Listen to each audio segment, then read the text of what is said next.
I need you to hear this because what unfolded today could change the way we look at political investigations in this country. Picture this. You think you're being called in to talk about one situation, you gather your evidence, you fly across the country, and then the people questioning you start asking things that have nothing to do with what you expected. That's exactly what happened, and the twists here are something else. So here's what broke.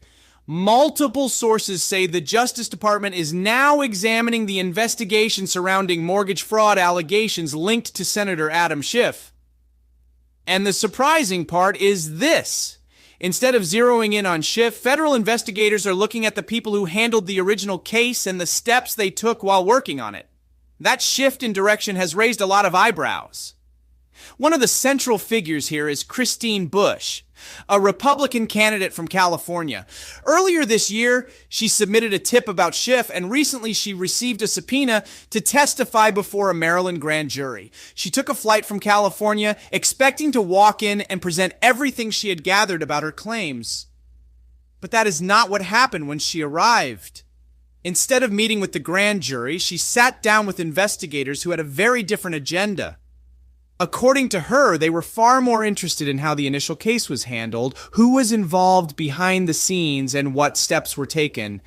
She said they barely touched on the topics she thought she was being called in to explain. Then near the end, she says they made a point of telling her that the only person under investigation was Schiff, even though their questions didn't reflect that. You can imagine how strange that must have felt.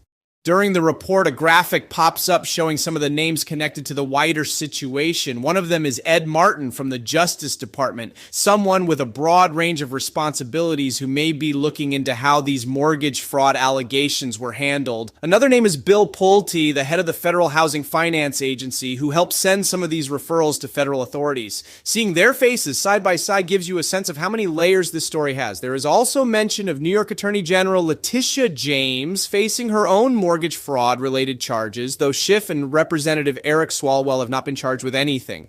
Their names are being discussed publicly, but no formal action has been taken against them. And through all of this, the Justice Department is staying silent. No comment on the Schiff matter. Schiff, for his part, has denied any wrongdoing and pushed back against the allegations. And honestly, the more I look at this, the clearer it becomes that the public is only seeing a small piece of what is actually happening behind the scenes. When investigators start shifting their attention to the people who handled the original case, it suggests there are concerns we're not fully aware of yet. It makes you wonder what triggered that shift and what they found that made them start asking different questions.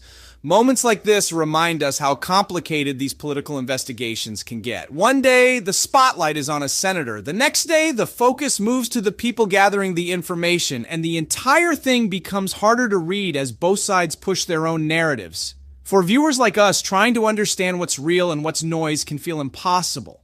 But here's the part that stands out to me. People involved in the situation are being pulled into rooms, questioned for hours, and walking out more confused than when they walked in.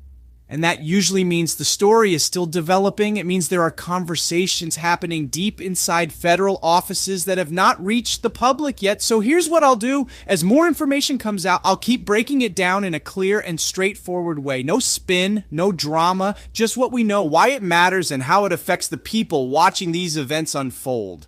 If you want updates on this situation, let me know in the comments. I'll continue following it closely.